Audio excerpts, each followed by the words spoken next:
ನಮಸ್ಕಾರ ಸ್ನೇಹಿತರೆ, ಚಿಕಿತ್ಸಕ ಯೂಟ್ಯೂಬ್ ವಾಹಿನಿಗೆ ತಮಗೆ ಸ್ವಾಗತ. ನಾನು ಡಾಕ್ಟರ್ ರಮೇಶ್ ಚಾತ್ರ.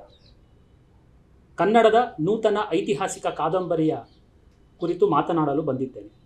ತೀರಾ ಇತ್ತೀಚೆಗಷ್ಟೇ ಬಿಡುಗಡೆಯಾದ ಸಂತೋಷ್ ಕುಮಾರ್ ಮೆಹೆಂದಳೆ ಅವರು ರಚಿಸಿರುವ ವಾತಾಪಿ ಇಮ್ಮಡಿ ಪುಲಕೇಶಿಯ ಕುರಿತ ರಣರೋಚಕ ಕಾದಂಬರಿಯ ಕುರಿತು ತಮಗೆ ತಿಳಿಸ್ಕೊಡಲು ಬಂದಿದ್ದೇನೆ.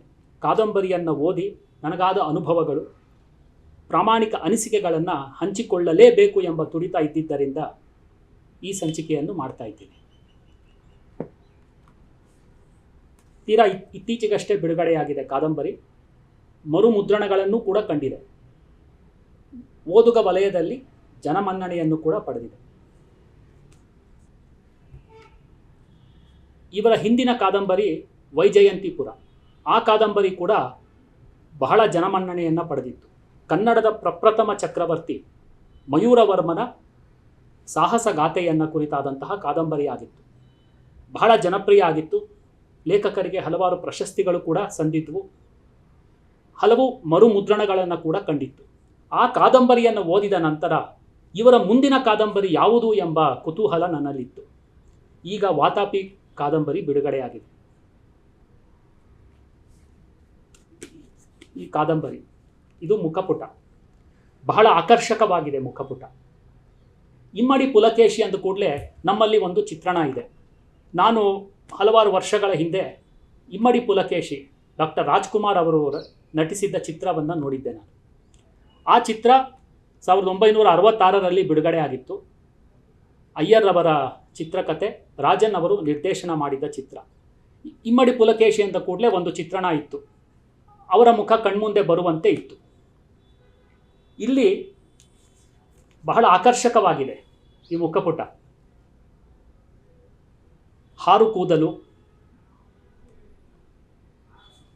ಬಿರುಸಾದ ಮಾಂಸಖಂಡಗಳು, ಆ ನಡಿಗೆ, ಕಣ್ಣುಗಳಲ್ಲಿ ಏನಾದರೂ ಸಾಧಿಸಲೇಬೇಕೆಂಬ ಛಲ, ಇವೆಲ್ಲ ಇದೆ. ಹಿಂದೆ ಭವ್ಯವಾದ ಅರಮನೆ ಇದೆ. ಅಂದರೆ ಯಾರೇ ನೋಡಿದ್ರೂ ಕೂಡ ಮತ್ತೊಮ್ಮೆ ನೋಡಬೇಕು ಅಂತ ಅನಿಸುವಂತಹ ಇದು ಮುಖಪುಟ ಇದು. ಹಿಂದೆ ಹೇಳ್ತಾ ಇದ್ರು, ಮುಖಪುಟವನ್ನು ನೋಡಿ ಪುಸ್ತಕದ ಯೋಗ್ಯತೆ ಅಳಿಬಾರ್ದು ಅಂತ. ಆದರೆ ಇವಾಗ ಎಲ್ಲ ಪ್ರಚಾರದ ಮೇಲೆ ನಿಂತಿದೆ. ಇದು ಕೂಡ ಪುಸ್ತಕದ ಒಂದು ಮೌಲ್ಯವನ್ನು ಹೆಚ್ಚಿಸಿದೆ. ಇನ್ನು ಪುಸ್ತಕದ ಒಳಹೊಕ್ಕು ನೋಡಿದ್ರೆ, ಪುಸ್ತಕಕ್ಕೆ ಬಹಳ ನಿಷ್ಠವಾಗಿ ನಾನು ಮಾತನಾಡಬೇಕು ಅಂತ ಅಂದ್ಕೊಂಡಿದ್ದೇನೆ. ಒಂದು ರೋಚಕ ಘಟನೆ ಮೂಲಕ ಕಾದಂಬರಿ ಆರಂಭ ಆಗುತ್ತೆ. ಒಂದು ವಿಪ್ಲವದ ರೀತಿಯ ಘಟನೆ. ಆಗತಾನೆ ಕೀರ್ತಿವರ್ಮ ಅಕಾಲಿಕ ಮರಣವನ್ನು ಹೊಂದುತ್ತಾನೆ. ಒಂದು ನಿರ್ವಾತ ಸೃಷ್ಟಿಯಾಗುತ್ತೆ. ಕೀರ್ತಿವರ್ಮನ ನಂತರ ಯಾರು ಚಕ್ರವರ್ತಿ ಆಗಬೇಕು ಅಂತ, ಮುಂದಿನ ಚಕ್ರವರ್ತಿ ಯಾರಾಗಬೇಕು ಅನ್ನುವ ಒಂದು ಗೊಂದಲ ಏರ್ಪಡುತ್ತೆ. ಆಗ ಪುಲಕೇಶಿ ಇನ್ನು ಬಾಲಕ, ಎರೆಯ ಅಂತ ಮೂಲ ಹೆಸರು. ಆತನಿನ್ನೂ ಬಾಲಕ, ಚಕ್ರವರ್ತಿಯಾಗುವ ಅರ್ಹತೆ ಇರುವುದಿಲ್ಲ. ಆಗ ಕೀರ್ತಿವರ್ಮನ ಮಲ ಸಹೋದರ ಮಂಗಳೇಶ ಚಕ್ರವರ್ತಿಯಾಗುವ ಸನ್ನಿವೇಶ ಸೃಷ್ಟಿಯಾಗುತ್ತೆ. ಆ ಒಂದು ಗೊಂದಲದಲ್ಲಿ ಏನೇನೆಲ್ಲ ನಡೆಯುತ್ತೆ ಅನ್ನುವ ಒಂದು ಬಹಳ ಕುತೂಹಲಕಾರಿ ಘಟನೆಗಳನ್ನು ಲೇಖಕರು ಉಲ್ಲೇಖಿಸ್ತಾರೆ. ಎರಡು ಬಹಳ ಆಸಕ್ತಿಕರ ಪಾತ್ರಗಳು ಈ ಸಂದರ್ಭದಲ್ಲಿ ಬರುತ್ತೆ. ಒಂದು ದಾಶಭಟ ಅನ್ನುವ ಒಂದು ಪಾತ್ರ. ಈತ ಅಮಾತ್ಯ, ಮಂತ್ರಿ. ಈ ಪಾತ್ರವನ್ನು ಲೇಖಕರು ಮುನ್ನಡೆಸಿರುವಂತಹ ರೀತಿ ಬಹಳ ಅದ್ಭುತ. ಹಲವಾರು ಪದರಗಳು ಈ ಒಂದು ಪಾತ್ರಕ್ಕೆ ಬರುತ್ತೆ. ಈತನನ್ನು ಅಸುರ ಅಮಾತ್ಯ ಅಂತಲೂ ಲೇಖಕರು ಕರೀತಾರೆ. ಹಲವಾರು ಛಾಯೆಗಳಿವೆ. ಆರಂಭದಲ್ಲಿ ಆತ ಒಂದು ಪ್ರತಿನಾಯಕನ ರೀತಿಯಲ್ಲಿ ಕಾಣಿಸ್ಕೋತಾರೆ. ಬರೀ ನಕಾರಾತ್ಮಕ ಗುಣಗಳು ಇರುವಂತೆ ಕಾಣುತ್ತೆ. ಆದರೆ ಹೋಗ್ತಾ ಹೋಗ್ತಾ ಆತನ ಚಾಲುಕ್ಯ ವಂಶಕ್ಕೆ ಆತನ ನಿಷ್ಠೆ ಅನಾವರಣಗೊಳ್ತಾ ಬರುತ್ತೆ. ಬಹಳ ಕುತೂಹಲಕಾರಿಯಾಗಿ ಈ ಪಾತ್ರ ಮೂಡಿಬಂದಿದೆ. ಎಂಥವ್ರಿಗಾದರೂ ಈ ಪಾತ್ರ ಪರಿಣಾಮವನ್ನು ಬೀರುತ್ತೆ. ಇನ್ನೊಂದು ಪಾತ್ರ ಬಕ್ಕಣ ಅನ್ನುವ ಪಾತ್ರ. ಆತ ಸೇನಾನಿ, ಅಚಲವಾದ ನಿಷ್ಠೆ. ಬಾಲಕ ಎರೆಯನನ್ನು ಪೋಷಿಸಿ ಚಕ್ರವರ್ತಿ ಆಗುವುದಕ್ಕೆ ಬೇಕಾದಂತಹ ಎಲ್ಲ ಗುಣಗಳನ್ನು ಆತನಲ್ಲಿ ತುಂಬಿ ಒಂದು ಪರಾಕ್ರಮಿಯಾಗಿ ಮಾಡುವಲ್ಲಿ ಬಕ್ಕಣ್ಣನ ಪಾತ್ರ ಬಹಳ ದೊಡ್ಡದು. ಈ ಪಾತ್ರವನ್ನು ಕೂಡ ಲೇಖಕರು ಬಹಳ ಚೆನ್ನಾಗಿ ಪೋಷಣೆ ಮಾಡಿದ್ದಾರೆ. ಅಂದರೆ ನಿಷ್ಠೆಗೆ ಇನ್ನೊಂದು ಹೆಸರು ಅನ್ನೋ ರೀತಿಯಲ್ಲಿ. ಪುಲಕೇಶಿ ನಂತರ ಈ ಕಾದಂಬರಿಯಲ್ಲಿ ತುಂಬ ಕಾಡುವುದು ಈ ಎರಡು ಪಾತ್ರಗಳು. ರೋಚಕ ಘಟನೆಯ ನಂತರ ಚಾಲುಕ್ಯ ವಂಶದ ಸಂಕ್ಷಿಪ್ತ ಇತಿಹಾಸವನ್ನು ಲೇಖಕರು ಕೊಡ್ತಾ ಹೋಗ್ತಾರೆ. ಮಂಗಳೇಶ ಚಕ್ರವರ್ತಿ ಆಗ್ತಾರೆ, ಸಾಮ್ರಾಜ್ಯ ವಿಸ್ತರಣೆಯನ್ನು ಮಾಡ್ತಾರೆ. ಆದರೆ ಅಲಿಖಿತ ನಿಯಮ ಆಗಿರುತ್ತೆ, ಎರೆಯ ದೊಡ್ಡವನಾದ ನಂತರ ಪಟ್ಟವನ್ನು ಆತನಿಗೆ ಬಿಟ್ಕೊಡ್ಬೇಕು ಅಂತ. ಆದರೆ ಒಮ್ಮೆ ಪಟ್ಟವನ್ನು ಏರಿದ ನಂತರ ಬಿಟ್ಕೊಡ್ಬೇಕು ಅಂತ ಯಾರಿಗೂ ಅನಿಸಲ್ಲ. ಇಲ್ಲೂ ಅದೇ ಆಗುತ್ತೆ. ಬಕ್ಕಣ್ಣನೊಂದಿಗೆ ಎರೆಯ ಮರೆಯಾಗಿ ಹೋಗಿರ್ತಾರೆ. ದಾಶಭಟ ಕೂಡ ಅಜ್ಞಾತವಾಸಕ್ಕೆ ತೆರಳಿರ್ತಾರೆ. ಎಲ್ಲರೂ ಎರೆಯನ ಕತೆ ಮುಗಿತು ಅಂತಲೇ ಭಾವಿಸಿರ್ತಾರೆ, ಮಂಗಳೇಶ ಕೂಡ. ಅದು ಒಂದು ಹಂತ. ಮುಂದಿನ ಹಂತದಲ್ಲಿ ಎರೆಯ ಎಲ್ಲ ತಯಾರಿಯನ್ನು ಪಡ್ಕೊಂಡು ತನಗೆ ದಕ್ಕಬೇಕಾದದ್ದನ್ನು ತಾನು ಗಳಿಸಬೇಕು ಅನ್ನುವಷ್ಟರ ಮಟ್ಟಿಗೆ ಆತ ಬೆಳೆದು ನಿಂತಿರ್ತಾನೆ, ಪರಾಕ್ರಮಶಾಲಿಯಾಗಿರ್ತಾನೆ. ಅಲ್ಲಿ ಮತ್ತೊಂದು ಕಾದಂಬರಿಯ ಮತ್ತೊಂದು ಹಂತ ಆರಂಭ ಆಗುತ್ತೆ. ಆತ ಮೊದಲು ಒಂದು ನಿರೂಪವನ್ನು ಕಳಿಸ್ತಾರೆ ಮಂಗಳೇಶನಿಗೆ, ನನ್ನ ಸಾಮ್ರಾಜ್ಯ ನನಗೆ ಬಿಟ್ಕೊಡಿ ಅನ್ನೋ ರೀತಿಯಲ್ಲಿ. ಮಂಗಳೇಶ ಒಪ್ಪೋದಿಲ್ಲ. ದೊಡ್ಡ ಯುದ್ಧ ನಡೆಯುತ್ತೆ. ಎರೆಯ ಯುದ್ಧವನ್ನು ಗೆಲ್ತಾನೆ. ಈ ಘಟನೆಗಳನ್ನು ಬಹಳ ಕುತೂಹಲಕಾರಿಯಾಗಿ ಲೇಖಕರು ನಿರೂಪಿಸಿದ್ದಾರೆ. ಅಂದರೆ ಕಣ್ಣು ಮುಂದೆ ಈ ಘಟನೆಗಳು ನಡೀತಾ ಇದೆ ಅನ್ನುವಷ್ಟು ಪರಿಣಾಮಕಾರಿಯಾಗಿ ಲೇಖಕರು ಇದನ್ನು ವಿವರಿಸ್ತಾರೆ. ಎರೆಯ ಚಕ್ರವರ್ತಿ ಆಗ್ತಾನೆ. ಆತನಿಗೆ ಇಮ್ಮಡಿ ಪುಲಕೇಶಿ ಅಂತ ನಾಮಕರಣ ಕೂಡ ಆಗುತ್ತೆ. ಇದಾದ ನಂತರ ಪುಲಕೇಶಿಯ ಪರಾಕ್ರಮದ ಘಟನೆಗಳು, ಸಾಮ್ರಾಜ್ಯ ವಿಸ್ತರಣೆ, ಶಿಲ್ಪಕಲೆ, ಲಲಿತ ಕಲೆಗಳಿಗೆ ಆತ ಕೊಡುವಂತಹ ಪ್ರೋತ್ಸಾಹ, ಇವೆಲ್ಲ ಚಿತ್ರಿತವಾಗಿದೆ. ಕಾದಂಬರಿಯಲ್ಲಿ ಕಾಣಸಿಗುವ ಬಹಳ ಗಮನಾರ್ಹ ಹಾಗೂ ಉಲ್ಲೇಖಾರ್ಹ ಅಂಶ ಅಂದರೆ, ಪ್ರತಿ ಪುಟದಲ್ಲೂ ಲೇಖಕರು ಆಕರ ಗ್ರಂಥಗಳು, ಶಾಸನಗಳು, ದಾಖಲೆಗಳನ್ನು ಪಟ್ಟಿ ಮಾಡ್ತಾ ಹೋಗ್ತಾರೆ. ಅಂದರೆ ಲೇಖಕರು ಈ ಕಾದಂಬರಿಯನ್ನು ರಚಿಸುವಾಗ ನೂರಾರು ಆಕರ ಗ್ರಂಥಗಳನ್ನು ಓದಿದ್ದಾರೆ, ಸ್ಥಳಗಳನ್ನು ಸಂದರ್ಶನ ಮಾಡಿದ್ದಾರೆ, ಶಾಸನಗಳ ನೆರವನ್ನು ಕೂಡ ಪಡೆದಿದ್ದಾರೆ. ಆದ್ದರಿಂದ ಈ ಕಾದಂಬರಿಗೆ ಒಂದು ಅಧಿಕೃತತೆಯ ಒಂದು ಗುಣ ಕೂಡ ಬರುತ್ತೆ. ಮತ್ತು ಖಚಿತತೆ.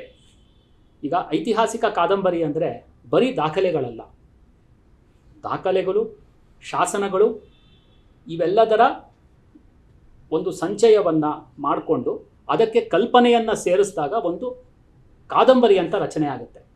ನೀವು ಬರೀ ದಾಖಲೆಗಳು, ಶಾಸನಗಳನ್ನೇ ಹೇಳ್ತಾ ಹೋದರೆ ಅದು ಕೇವಲ ದಾಖಲೆಗಳಾಗಿಯೇ ಉಳಿಯುತ್ತೆ, ಕಾದಂಬರಿ ಆಗಲ್ಲ. ಇಲ್ಲಿ ಲೇಖಕರು ಇವುಗಳನ್ನೆಲ್ಲ ಕೂಡಿ ಹಾಕಿ ಅದನ್ನು ಬಹಳ ಚೆನ್ನಾಗಿ ಪೋಣಿಸಿ ಇದೊಂದು ತಾರ್ಕಿಕವಾಗಿ ಮುನ್ನಡೆಸ್ಕೊಂಡು ಹೋಗಿದ್ದಾರೆ. ಅದಕ್ಕೆ ಈ ಕಾದಂಬರಿ ಓದ್ತಾ ಇದ್ದಾಗ ನಿಮ್ಗೆ ಅತಾರ್ಕಿಕ ಅಂತ ಅನಿಸಲ್ಲ, ಇದು ಮನಸ್ಸಿಗೆ ಇಷ್ಟ ಆಗುತ್ತೆ. ಈಗ ಪುಲಕೇಶಿ ಚಕ್ರವರ್ತಿ ಆಗ್ತಾನೆ. ಆತನ ಸ್ನೇಹಿತನಾಗಿ, ಹಿತೈಷಿಯಾಗಿ ರವಿಕೀರ್ತಿ ಸೇರ್ಕೋತಾನೆ. ರವಿಕೀರ್ತಿಯ ಪಾತ್ರ ಕೂಡ ಈ ಕಾದಂಬರಿಯಲ್ಲಿ ಬಹಳ ಚೆನ್ನಾಗಿ ಚಿತ್ರಿತವಾಗಿದೆ. ಈ ಕಾದಂಬರಿಯಲ್ಲಿ ಮತ್ತೊಂದು ಬಹಳ ವಿಶಿಷ್ಟಪೂರ್ಣ ವಿಚಾರ ನನಗನ್ಸಿದ್ದು ಅಂದರೆ, ಇದರಲ್ಲಿ ಈ ಯುದ್ಧ ಚಿತ್ರಣ. ಈಗ ಹಲವಾರು ಕಾದಂಬರಿಗಳು ಹಿಂದೆಯೂ ಬಂದಿದೆ, ದಿಗ್ಗಜ ಲೇಖಕರು ಬರೆದಿದ್ದಾರೆ, ಈಗಲೂ ಕಾದಂಬರಿಗಳು ಬರ್ತಾ ಇದೆ. ಇದರಲ್ಲಿ ವಿಶಿಷ್ಟ ಅಂದರೆ ಯುದ್ಧ ಚಿತ್ರಣವನ್ನು ಬಹಳ ಚೆನ್ನಾಗಿ ಲೇಖಕರು ಕಟ್ಟಿಕೊಟ್ಟಿದ್ದಾರೆ. ಹೊಸ ತಂತ್ರಗಾರಿಕೆ, ಆ ಕಾಲದಲ್ಲಿ ಪುಲಕೇಶಿ ಬಳಸಿದ್ದಾನೆ ಅನ್ನಲಾದಂತಹ ಒಂದಿಷ್ಟು ತಂತ್ರಗಾರಿಕೆಯನ್ನು ಕೂಡ ಇದರಲ್ಲಿ ಲೇಖಕರು ತಿಳಿಸಿದ್ದಾರೆ. ಮತ್ತೊಂದು ಆಸಕ್ತಿಕರ ವಿಚಾರ ಅಂದರೆ, ಬಹಳ ಜನ ಹೇಳುವಂತೆ ಪುಲಕೇಶಿ ಮೊಟ್ಟ ಮೊದಲನೇದಾಗಿ ತನ್ನ ಸಾಮ್ರಾಜ್ಯ ವಿಸ್ತರಣೆಗೆ ನೌಕಾಪಡೆಯನ್ನು ಬಳಸ್ತಾ ಅನ್ನುವಂಥ ವಿಚಾರ. ಅಂದರೆ ಆತನನ್ನು ನೌಕಾದಳದ ಪಿತಾಮಹ ಅಂತಲೂ ಕೆಲವರು ಇವತ್ತು ಕರೆಯಲು ಆರಂಭಿಸಿದ್ದಾರೆ. ಇದರಲ್ಲಿ ಆ ಕುರಿತ ಮಾಹಿತಿಗಳು ಕೂಡ ಬಹಳ ಚೆನ್ನಾಗಿ ಮೂಡಿ ಬಂದಿದೆ. ಅಂದರೆ ಒಂದು ನೌಕೆಯನ್ನು ಆತ ಮರುವಿನ್ಯಾಸಗೊಳಿಸಿದಂತಹ ರೀತಿ, ಹಲವಾರು ಜನರನ್ನು ಕರೆಸಿ ಮರುವಿನ್ಯಾಸಗೊಳಿಸ್ತಾನೆ, ನೌಕೆಗಳ ಆ ಗಾತ್ರವನ್ನು ಹೆಚ್ಚಿಸ್ತಾನೆ, ಅದರಲ್ಲಿ ಅಶ್ವಪಡೆಯನ್ನು ಕರೆದುಕೊಂಡು ಹೋಗೋದು, ಆ ನೌಕೆಯಲ್ಲೇ ಕುಳಿತುಕೊಂಡು ಯುದ್ಧ ಮಾಡುವಂಥದ್ದು, ಬಹಳ ದೂರ ನೌಕೆಗಳನ್ನು ತೆಗೆದುಕೊಂಡು ಹೋಗಿ ಯುದ್ಧ ಮಾಡಿರುವಂಥದ್ದು. ಈ ಚಿತ್ರಣ ಬಹಳ ಚೆನ್ನಾಗಿ ಮೂಡಿ ಬಂದಿದೆ. ಪಶ್ಚಿಮ ಕರಾವಳಿ ಸುತ್ತ ನಡೆದಂತಹ ಯುದ್ಧಗಳು ಇವುಗಳನ್ನೆಲ್ಲ ಬಹಳ ಚೆನ್ನಾಗಿ ಚಿತ್ರಣ ಮಾಡಿದ್ದಾರೆ ಲೇಖಕರು. ವಿಶಿಷ್ಟವಾದ ದೋಣಿಗಳು, ಅಂಬು ದೋಣಿಗಳು ಅಂತ ಲೇಖಕರು ಕರೀತಾರೆ. ಅಂದರೆ ಬಹಳ ಕಿರಿದಾದ ದೋಣಿಗಳು, ಬಹಳ ವೇಗವಾಗಿ ಶತ್ರುಗಳ ಮೇಲೆ ದಾಳಿ ಮಾಡುವಂತಹ ದೋಣಿಗಳು ಕೂಡ ಇದ್ದುವು ಅಂತ ಲೇಖಕರು ತಿಳಿಸ್ತಾರೆ. ಇದು ಬಹಳ ಕುತೂಹಲಕಾರಿಯಾಗಿ ಮೂಡಿಬಂದಿದೆ. ಬಹಳ ಸೂಕ್ಷ್ಮವಾದ ಒಂದು ವಿಮರ್ಶೆ, ವಿಶ್ಲೇಷಣೆಯನ್ನು ಕೂಡ ಲೇಖಕರು ಕೊಡ್ತಾ ಹೋಗ್ತಾರೆ. ಅಂದರೆ ಯುದ್ಧ ಕಲೆ ಬಗ್ಗೆ ಬಹಳ ಹೆಚ್ಚು ಗಮನ ಕೊಟ್ಟು ಈ ಕಾದಂಬರಿಯಲ್ಲಿ ಅವರು ಹೇಳ್ತಾ ಹೋಗ್ತಾರೆ. ಇದು ಕೂಡ ನನಗೆ ಬಹಳ ಇಷ್ಟ ಆಯಿತು. ಆನಂತರ ಹಲವಾರು ದೊಡ್ಡ ದೊಡ್ಡ ಯುದ್ಧಗಳನ್ನು ಪುಲಕೇಶಿ ಮಾಡಬೇಕಾಗತ್ತೆ. ಪಲ್ಲವರ ಮೇಲೆ ನಡೆದಂತಹ ಯುದ್ಧ, ಅದರ ಹಿನ್ನೆಲೆ, ಇದನ್ನು ಕೂಡ ಬಹಳ ಪರಿಣಾಮಕಾರಿಯಾಗಿ ಲೇಖಕರು ತಿಳಿಸ್ಕೊಡ್ತಾರೆ. ಕಾದಂಬರಿಯ ಮತ್ತೊಂದು ಮಹತ್ವದ ಘಟ್ಟ ಉತ್ತರ ಪಥೇಶ್ವರ ಅಂತ ಕರೆಸ್ಕೊಂಡಿದ್ದಂತಹ ಕನ್ಯಾಕುಬ್ಜದ ಚಕ್ರವರ್ತಿ ಹರ್ಷವರ್ಧನ ಇವರೊಂದಿಗೆ ನಡೆದ ಯುದ್ಧ. ಇದು ನರ್ಮದೆಯ ತೀರದಲ್ಲಿ ನಡೆಯುವ ಯುದ್ಧ.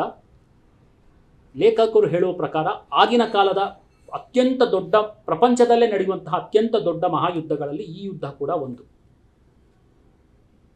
ಈ ಘಟನೆ ನಡೆಯುವಂತಹ ರೀತಿ, ಇದಕ್ಕೆ ಪೂರ್ವಭಾವಿ ಸಿದ್ಧತೆಗಳು, ನಡೆದಂತಹ ವಿಚಾರಗಳು, ಇವನ್ನೆಲ್ಲ ಬಹಳ ಚೆನ್ನಾಗಿ ಲೇಖಕರು ಕಟ್ಕೊಡ್ತಾರೆ. ಅಂದರೆ ಬದಾಮಿಯಿಂದ ಸಹಸ್ರಾರು ಮೈಲಿ ದೂರ ಸೇನೆಯನ್ನು ಕರೆದುಕೊಂಡು ಹೋಗಿ ಅಲ್ಲಿ ಯುದ್ಧ ಮಾಡಿ ಗೆಲ್ಲಬೇಕು ಅಂದರೆ ಪುಲಕೇಶಿಯ ಪರಾಕ್ರಮ ಎಂಥದ್ದು, ಆತ ಮುನ್ನಡೆಸಿದಂತಹ ಸೇನೆ ಎಂಥದ್ದು ಅನ್ನುವ ಒಂದು ಕಲ್ಪನೆ ಓದುಗರಿಗೆ ಬರುತ್ತೆ. ಅದೊಂದು ಅದ್ಭುತ ಸಾಹಸಗಾಥೆ. ಅಲ್ಲಿ ಇನ್ನೊಂದು ರೋಚಕವಾದಂತಹ ಒಂದು ತಿರುವು ನಿಮಗೆ ಸಿಗುತ್ತೆ. ಒಂದು ಪಾತ್ರದ ಪ್ರವೇಶ ಆಗುತ್ತೆ. ರಂಗವಲ್ಲಿ ಅಂತ ಲೇಖಕರು ಆ ಪಾತ್ರಕ್ಕೆ ಹೆಸರಿಟ್ಟಿದ್ದಾರೆ. ಆಕೆ ವೀರವನಿತೆ, ಚಾಲುಕ್ಯ ಸಾಮ್ರಾಜ್ಯದ ಕುರಿತು ಅಪಾರವಾದಂತಹ ನಿಷ್ಠೆ ಹೊಂದಿದ್ದಂತಹ ವೀರವನಿತೆ. ಒಂದು ರೀತಿಯಲ್ಲಿ ಒಂದು ಆತ್ಮಹತ್ಯಾ ದಳದ ಮುಖ್ಯಸ್ಥೆ ಆಕೆ ಬಂದು ಪುಲಕೇಶಿಯನ್ನು ಕೇಳ್ಕೊತಾರೆ, ನಾನು ಯುದ್ಧ ಮಾಡ್ತೀನಿ, ನಾನು ಯುದ್ಧ ಗೆಲ್ಲಿಸ್ಕೊಡ್ತೀನಿ, ನನಗೆ ಅವಕಾಶ ಕೊಡಿ ಅಂತ. ಆರಂಭದಲ್ಲಿ ಪುಲಕೇಶಿ ಅನುಮತಿಯನ್ನು ನೀಡುವುದಿಲ್ಲ, ಆದರೆ ಆಕೆ ಒತ್ತಾಯಿಸ್ತಾಳೆ. ಆಕೆ ಹೇಳುವ ಒಂದು ಮಾತು ಓದುಗನ ಮೇಲೆ ಬಹಳ ಪರಿಣಾಮವನ್ನು ಬೀರುತ್ತೆ. ಆಕೆ ಹೇಳ್ತಾಳೆ ಪುಲಕೇಶಿಗೆ, ಯುದ್ಧದಲ್ಲಿ ಮಡಿದ್ರೆ ಅದು ವೀರಸ್ವರ್ಗ, ಸಿಕ್ಕಿ ಹಾಕ್ಕೊಂಡ್ರೆ ಹೆಣ್ತನವನ್ನೇ ನಾನು ಪಣಕ್ಕಿಡ್ತೇನೆ ಅನ್ನುವಷ್ಟು ಆಕೆಗೆ ನಿಷ್ಠೆ ಇತ್ತು. ಆಕೆ ಹಾಗೆ ಮಾಡ್ತಾಳೆ ಕೂಡ.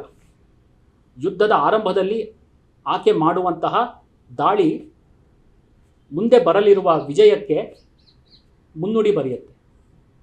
ಈ ಪಾತ್ರ ನಿಜವಾಗ್ಲೂ ಎಂಥವರನ್ನು ಕಾಡುತ್ತೆ.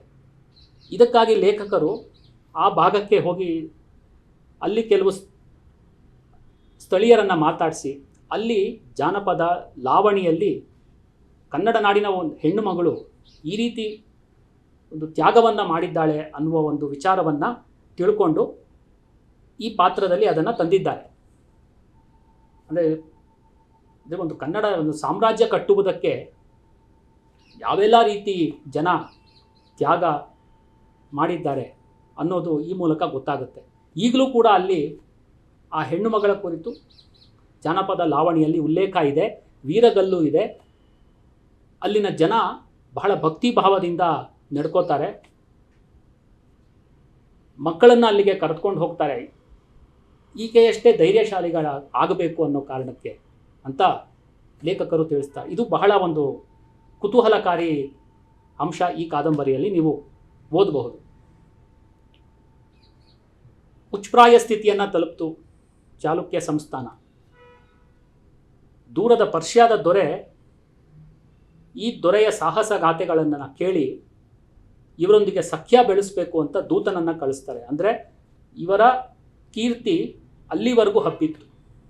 ಇದನ್ನು ಲೇಖಕರು ಉಲ್ಲೇಖಿಸ್ತಾರೆ. ದೂರದ ಚೀನಾದಿಂದ ಹ್ಯುಯನ್ ಸಾಂಗ್ ಎಂಬ ಪ್ರವಾಸಿ ಚಾಲುಕ್ಯ ಸಾಮ್ರಾಜ್ಯದ ವೈಭವದ ದಿನಗಳನ್ನು ನೋಡಬೇಕು ಅಂತ ಇಲ್ಲಿಗೆ ಬಂದು ಹಲವು ಕಾಲ ಇದ್ದು ಇಲ್ಲಿನ ಶಿಕ್ಷಣ ವ್ಯವಸ್ಥೆಯ ಬಗ್ಗೆ ಅಧ್ಯಯನ ಮಾಡಿ ಅದನ್ನು ದಾಖಲಿಸಿದ್ದಾರೆ.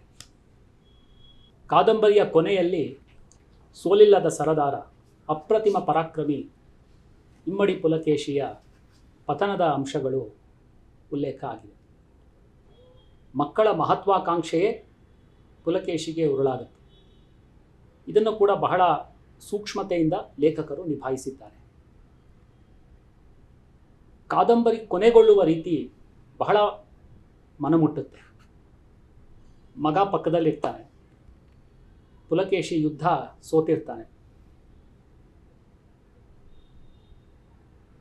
ಮಗ ತಂದೆಗೆ ಅಭಯವನ್ನು ನೀಡ್ತಾನೆ. ಕಳೆದುಕೊಂಡಿರುವ ಸಾಮ್ರಾಜ್ಯವನ್ನು ನಾನು ಮತ್ತೆ ಪಡಿತೇನೆ ಅಂತ ಒಂದು ಘೋಷಣೆ ಮಾಡ್ತಾನೆ. ಪುಲಕೇಶಿ ಅಂತ್ಯ ಆಗುತ್ತೆ, ಕಾದಂಬರಿ ಮುಗಿಯುತ್ತೆ. ಈ ಕಾದಂಬರಿ ಇಷ್ಟವಾಗುವುದಕ್ಕೆ ಹಲವಾರು ಕಾರಣಗಳು ನನಗೆ ಕಾಣಿಸ್ತದೆ. ಈ ಇಮ್ಮಡಿ ಪುಲಕೇಶಿಯ ಚರಿತ್ರೆ ಮತ್ತೆ ಮತ್ತೆ ಕೇಳಬೇಕೆನಿಸುವ, ಮತ್ತೆ ಮತ್ತೆ ಹೇಳಬೇಕೆನಿಸುವ, ಮತ್ತೆ ಮತ್ತೆ ಓದಬೇಕೆನಿಸುವಂಥದ್ದು. ಇದನ್ನು ಓದ್ತಾ ಇದ್ದರೆ ಎಂಥವರಿಗಾದರೂ ಕೂಡ ನಾವು ಕನ್ನಡಿಗರು ಅನ್ನುವ ಒಂದು ಹೆಮ್ಮೆ ಬರುತ್ತೆ. ಇಮ್ಮಡಿ ಪುಲಕೇಶಿಯ ಕುರಿತು ಹಲವಾರು ಕಾದಂಬರಿಗಳು ಬಂದರೂ ಸಹ ಈ ಕಾದಂಬರಿ ತನ್ನದೇ ಆದಂತಹ ಒಂದು ಛಾಪನ್ನು ಮೂಡಿಸುತ್ತೆ. ಯಾಕಂದರೆ ಇದರಲ್ಲಿ ಎದ್ದು ಕಾಣೋದು ಕಥನ ಕಟ್ಟುವಿಕೆಯ ರೀತಿ. ಈಗಿನ ಕಾಲಕ್ಕೆ ಹೊಂದುವಂತೆ ಅವರು ಕಥೆಯನ್ನು ನಿಭಾಯಿಸಿದ್ದಾರೆ. ತಿರುವುಗಳು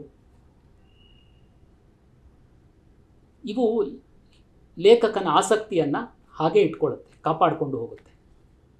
ಪುಸ್ತಕ ಓದಿ ಮುಗಿಸುವುದೇ ಗೊತ್ತಾಗೋದಿಲ್ಲ.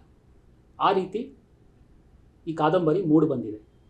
ಈ ಕಾದಂಬರಿಯನ್ನು ಓದಿ ಬದಾಮಿಗೆ ಹೋಗಿ ಅಲ್ಲಿನ ಗುಹಾ ದೇವಾಲಯಗಳು, ಕೋಟೆ,